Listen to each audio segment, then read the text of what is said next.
Salut Nézim. Alors, dans cette vidéo, on va essayer de construire ensemble les compétences sur lesquelles il faudra travailler pour pouvoir se démarquer par rapport aux autres et pour pouvoir augmenter tes compétences afin d'augmenter ton employabilité au sein des entreprises. Ça, c'est le premier point. Alors, la démarche, ça va être la suivante. Et ça va être une démarche, toi qui as fait des études en data analyst et des études d'ingénieur, hein, tu vas facilement me comprendre. La démarche, ça va être de partir d'un CV idéal.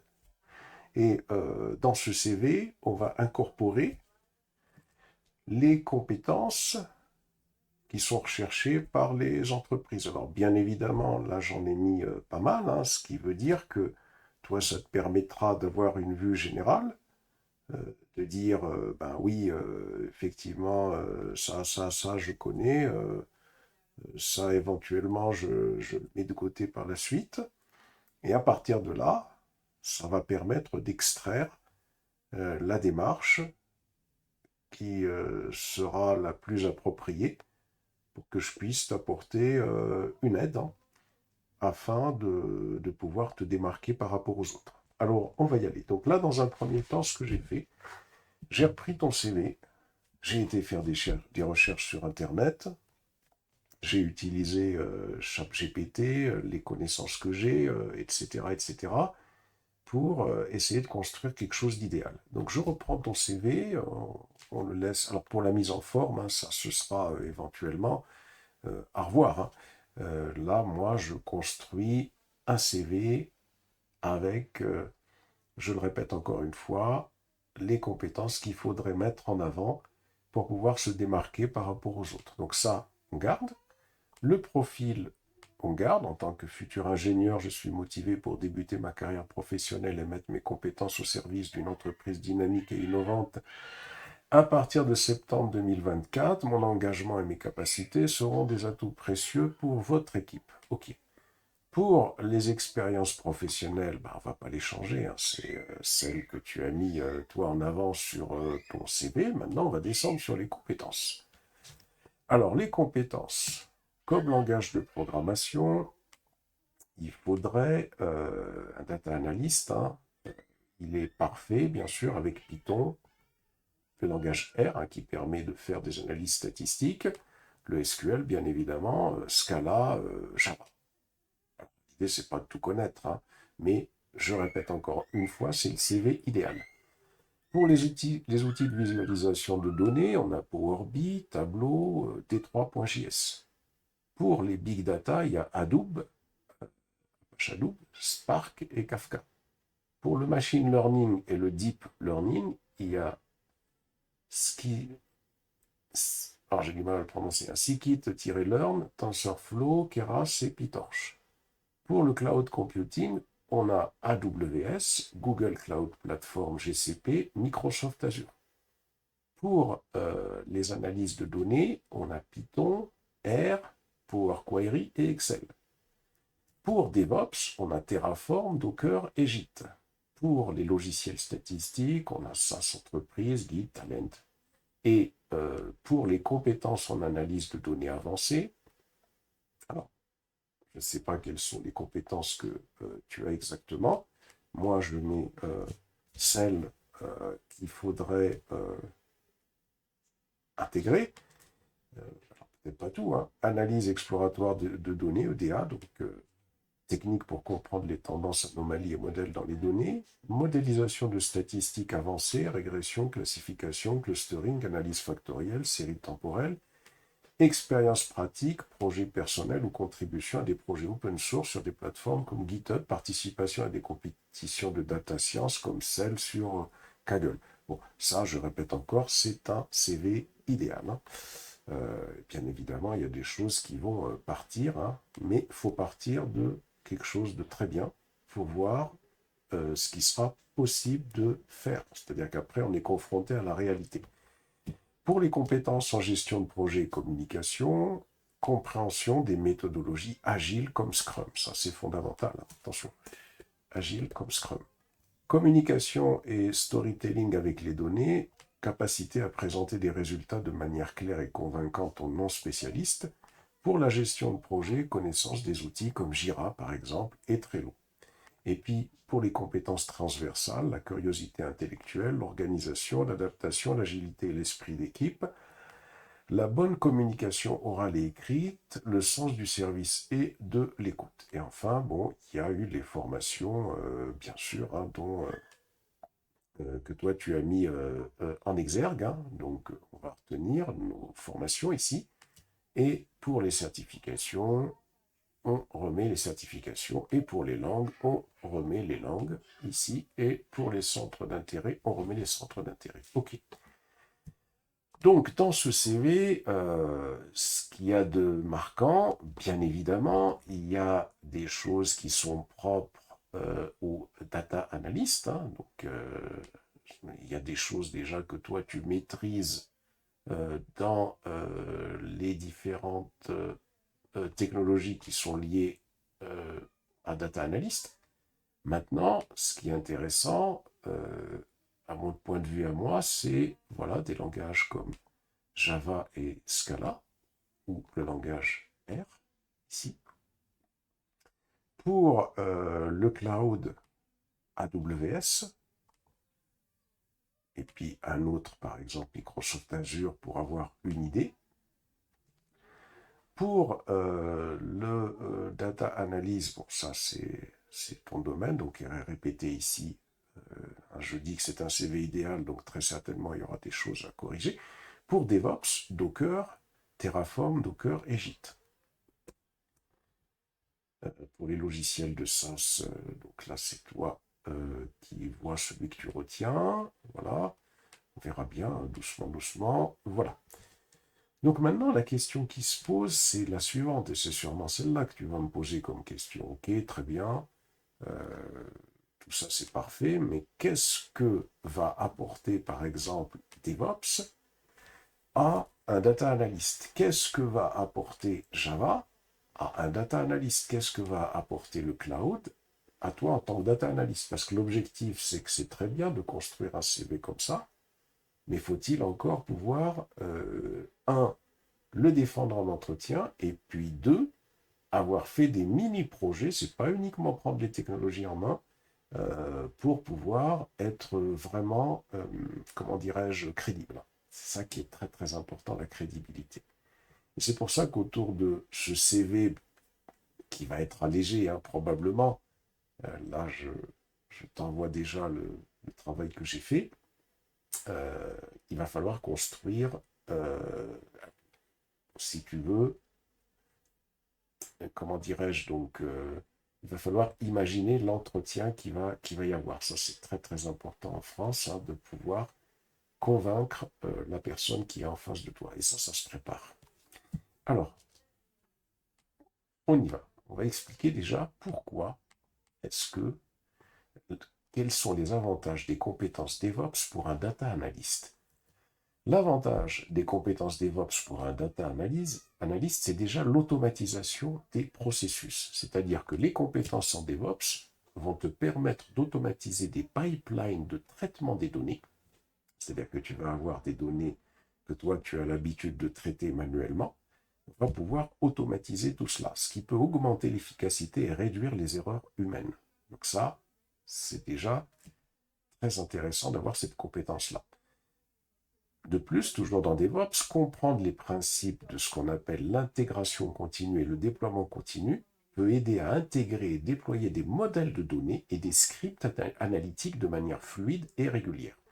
Puisque toi, ton travail, ça consiste à construire des modèles de données et des scripts analytiques, eh bien, avec le déploiement continu, donc les pratiques DevOps, on peut automatiser les tests de ces scripts, hein, pour s'assurer déjà qu'ils donnent les résultats escomptés. Et puis, deuxièmement, on pourra les déployer assez très rapidement.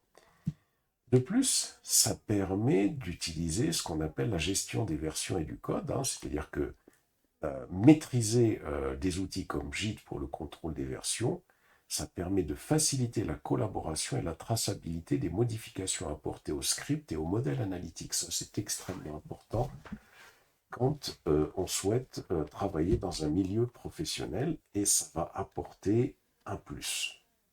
De plus, avec les compétences en DevOps, les compétences en DevOps vont inclure la mise en place de systèmes de surveillance pour assurer le bon fonctionnement des pipelines de données et des applications analytiques. C'est-à-dire que on a la possibilité de s'assurer que les choses fonctionnent comme on le veut, sinon on est averti en temps réel. Et de plus, enfin, le fait d'avoir ces compétences-là, ça permet de gérer des environnements de développement, c'est-à-dire ça permet de configurer et de gérer des environnements de développement, de test et de production pour des projets de data science.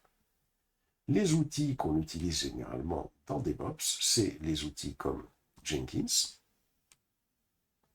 des outils comme Terraform, des outils comme Docker et Kubernetes, des outils comme Prometheus, Grafana et des outils de gestion de version. Donc ces outils-là, dans le CV, c'est vraiment, vraiment un plus, hein, comme je pense que tu t'en rends compte toi-même avec ce que je viens d'expliquer.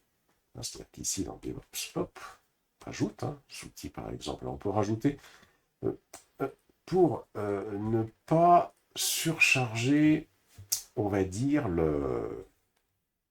les notions à voir. Hein. Alors, je vais mettre entre parenthèses. Entre parenthèses, ça veut dire qu'il n'y en aura qu'un seul qu'il faudra prendre en main. Soit GitLab, soit Jenkins, soit GitHub Action. Un seul. Ça pourrait être Jenkins. On pourrait partir sur Jenkins, par exemple. Hein. Voilà, peut-être que c'est le plus connu, mais pour te mettre les autres, on va tous les mettre. Hein. On va faire le CV idéal. Et ensuite, on extraira les choses. Voilà. On a dit également Kubernetes. Hein. Kubernetes, c'est vraiment également un outil qui permet de déployer éventuellement tout ce qui est script de data science. Mais déjà, peut-être que tout cela ne sera pas à voir. Hein. On va, comme je le répète encore, construire le CV idéal et puis on allégera ensuite. Hein. Alors, donc voilà déjà, c'est quoi les avantages du DevOps pour un data analyst? Et ça, c'est pas mal parce que ça veut dire que déjà, si tu me suis ici, ça veut dire que déjà, en tant que data analyst, tu as un plus. Parce que tu proposes à une entreprise la possibilité de pouvoir diminuer le time to cache, c'est-à-dire le fait que l'on puisse déployer très rapidement et tester des applications, ça veut dire que tes applications vont arriver beaucoup plus vite en production ou beaucoup plus vite à l'exploitation. Et ça, c'est super, super intéressant et c'est quelque chose qui est très prisé par les entreprises. Ensuite, pour les outils de cloud computing, il faut bien sûr tout ce qui est AWS et Microsoft Azure, par exemple, un seul hein, si on veut, mais c'est important. Alors, comment est-ce qu'on pourra intégrer les compétences DevOps dans le CV? Parce que le problème, c'est dans le CV ou à l'oral, hein, ça, on verra. Mais ce qui est important, c'est que c'est bien d'arriver devant un employeur et de lui dire, voilà, j'ai fait du DevOps, mais faudrait-il encore avoir fait un mini-projet, même quelque chose de très, très petit, hein, qui te permet, à partir de ce que tu maîtrises, un code Python par exemple, et des données que tu dois analyser, euh, pouvoir mettre en, en pratique, si tu veux, de manière concrète, le DevOps, non seulement ça va te permettre de pouvoir comprendre comment ça fonctionne véritablement, sortir de, comment dirais-je, de tout ce qui est trop conceptuel comme maintenant, mais en plus de cela, ça va te permettre de pouvoir présenter un projet que tu as réalisé avec ces outils-là. Donc l'idée, hein, c'est bien évidemment de mettre en avant les projets où on a appliqué les pratiques DevOps, hein, d'écrire comment vous savez automatiser des pipelines de données ou déployer des modèles analytiques. Ensuite, l'idée, ce sera de souligner les outils DevOps que tu maîtrises, hein, donc mentionner également les outils et technologies DevOps que vous avez utilisés, donc Docker, bien évidemment, Git, GitLab, AWS par exemple. Montrer l'impact de vos compétences DevOps, c'est-à-dire qu'il faut indiquer les résultats tangibles, comme la réduction du temps de traitement des données, c'est ça qui intéresse l'entreprise, l'amélioration de la fiabilité des déploiements ou la simplification de la gestion des versions. L'entreprise, quand tu arrives et tu lui dis « je sais faire ça, ça, ça », à côté, il faut impérativement que tu puisses lui expliquer ce que ça va lui apporter. Et là, elle va te regarder avec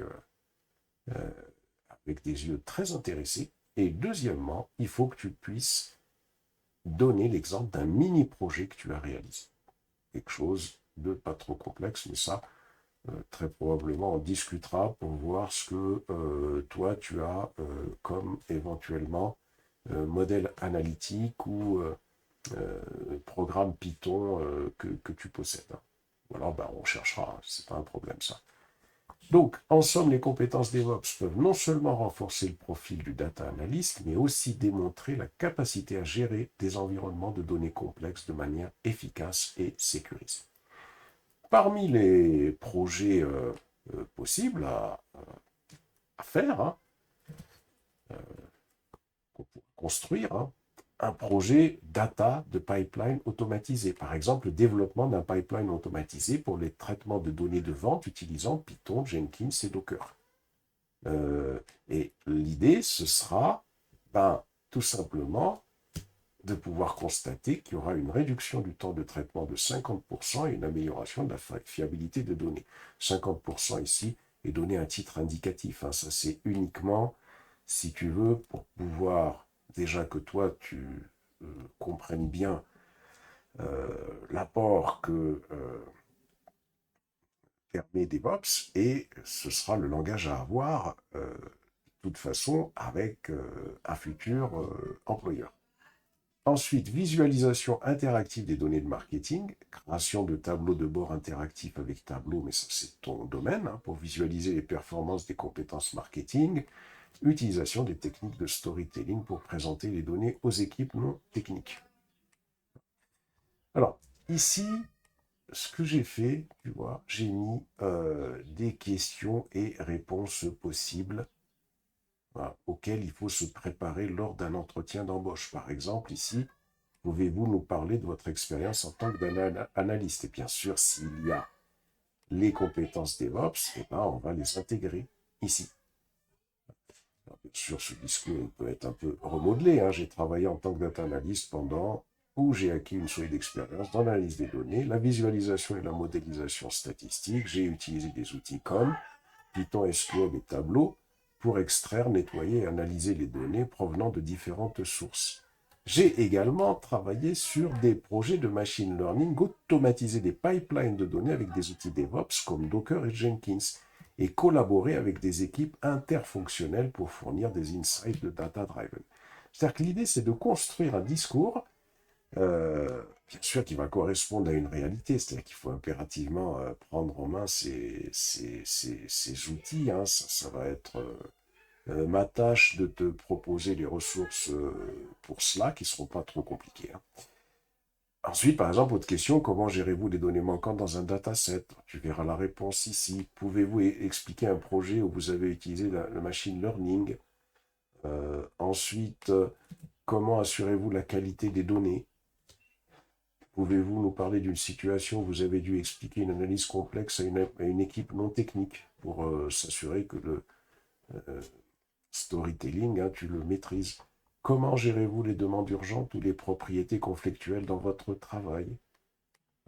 Pouvez-vous donner un exemple de la façon dont vous avez utilisé des outils DevOps dans vos projets d'analyse? Ensuite, ici, quelques conseils généraux pour répondre aux questions. Je te laisse lire pour cela. Et là, je définis, par exemple, un projet automatisation des pipelines de données avec DevOps. L'objectif du projet, ce sera d'automatiser l'ensemble du pipeline de données, de l'extraction des données à la génération des rapports, en utilisant des outils DevOps pour améliorer l'efficacité, réduire les erreurs et permettre des déploiements plus rapides. Là, l'objectif, ici, pourquoi je définis pas mal de projets comme ça, c'est pour justement que tu aies de plus en plus dans ton esprit par rapport à ce que toi tu sais déjà faire, sans avoir touché pour l'instant, ce qu'il est possible de faire avec DevOps, ce qu'il est possible d'automatiser. Dans un premier temps, on définit ce que va faire le pipeline de données. Alors, qu'est-ce qu'on appelle un pipeline de données? C'est tout simplement les opérations qui vont permettre d'automatiser toutes ces opérations-là. De l'extraction des données de différentes sources, de la transformation et nettoyage des données, du chargement des données dans une base de données d'entrepôt de données, de l'analyse de données et génération de modèles de machine learning, de la création de rapports et de visualisation interactive. On pourrait, avec un pipeline, essayer d'automatiser tout cela. Et là, donc, il y aurait les différentes étapes. Là, c'est ça qu'il va falloir toucher. Et la valeur ajoutée de ce projet, je l'ai inscrite dessous, qu'est-ce que ça va apporter? Une efficacité accrue, avec l'automatisation des tâches répétitives, réduisant le temps nécessaire pour les traitements de données, les déploiements plus rapides grâce à l'intégration continue, etc., etc. J'ai indiqué tout ça ici, je ne vais pas tout dire, comme ça tu vas pouvoir lire tranquillement déjà pour prendre en main. Puis derrière encore, je définis quelques exemples de réalisation. Alors ça ne veut pas dire qu'on va tout faire, mais le fait que je définisse tout ça, ça te permet déjà en tant qu'ingénieur d'avoir une idée générale de ce que DevOps peut t'apporter. Et je pense que tu vas voir qu'à l'issue de mon explication, là, tu vas dire, oui, en fin de compte, ça va me permettre de me démarquer par rapport aux autres. Ensuite, bien sûr, alors pourquoi la connaissance de Java, elle est importante? Connaissance de Java peut être un atout considérable pour un data analyst pour plusieurs raisons, notamment en ce qui concerne la gestion des big data, le développement d'applications analytiques complexes et l'intégration avec divers systèmes et outils. Voici quelques aspects spécifiques où Java peut apporter une valeur ajoutée. Par exemple, avec les big data et Hadoop Systems. Avec Apache Hadoop, Java, c'est le langage principal utilisé pour le développement de Hadoop. Comprendre Java permet de créer, personnaliser et optimiser les tâches MapReduce. Et ainsi de suite, je te donne ici quelques exemples de ce que peut apporter Java en tant que data analyst. Alors, pour le développement d'applications analytiques également, pour l'intégration et l'interopérabilité également, pour la performance et la scalabilité, pour la communauté et les outils. Et puis ici, je définis quelques exemples de scénarios concrets. Par exemple, l'optimisation des tâches MapReduce avec Hadoop. Si vous travaillez sur un projet Hadoop, la connaissance de Java vous permet d'écrire des tâches MapReduce plus efficaces et d'optimiser les performances de job de traitement. Donc, Java est un outil certain. Alors, il y a un autre outil qui est également important, c'est par exemple Spring Boot. Spring Boot, c'est un outil qui permet de faire du Java.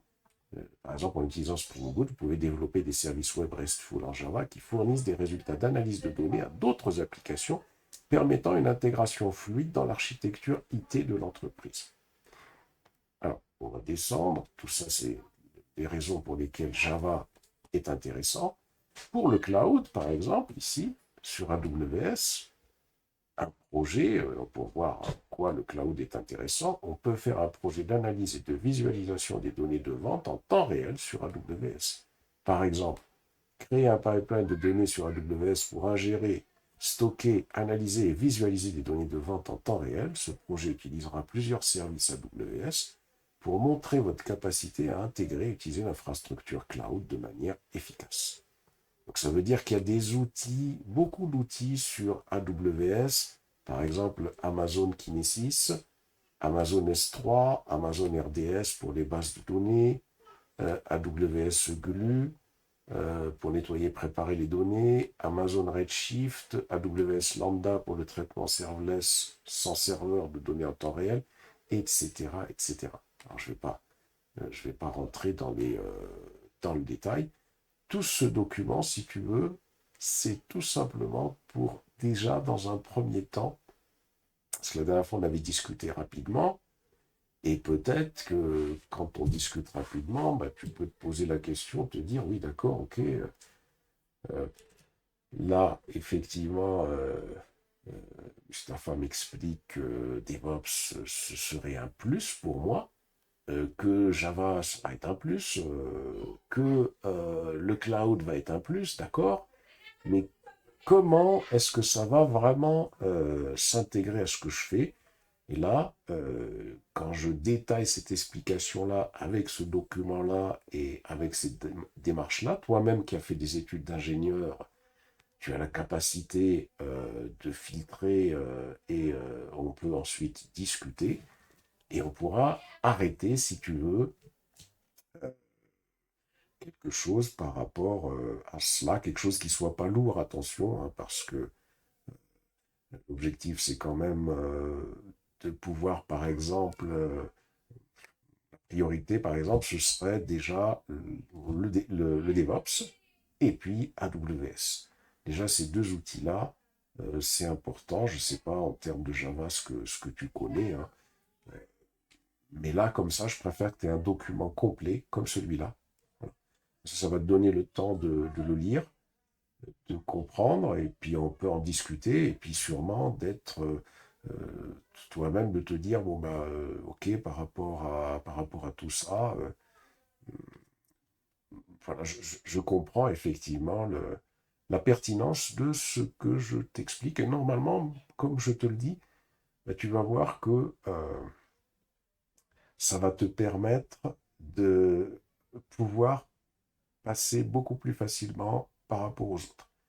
Ça, c'est le premier point. Deuxième point, bien évidemment, le CV, faut qu'il soit, comment dirais-je, donc, ça doit être un CV, on va dire, percutant. Voilà, donc comme tu as fait, c'est pas mal, hein. Il faudra peut-être juste rajouter les compétences que tu vas travailler. Ensuite, c'est préparer l'entretien d'embauche. L'entretien d'embauche, c'est fondamental. Ça veut dire qu'il faut préparer les réponses au type de questions, genre celles que je viens de dire ici, qu'on peut me poser.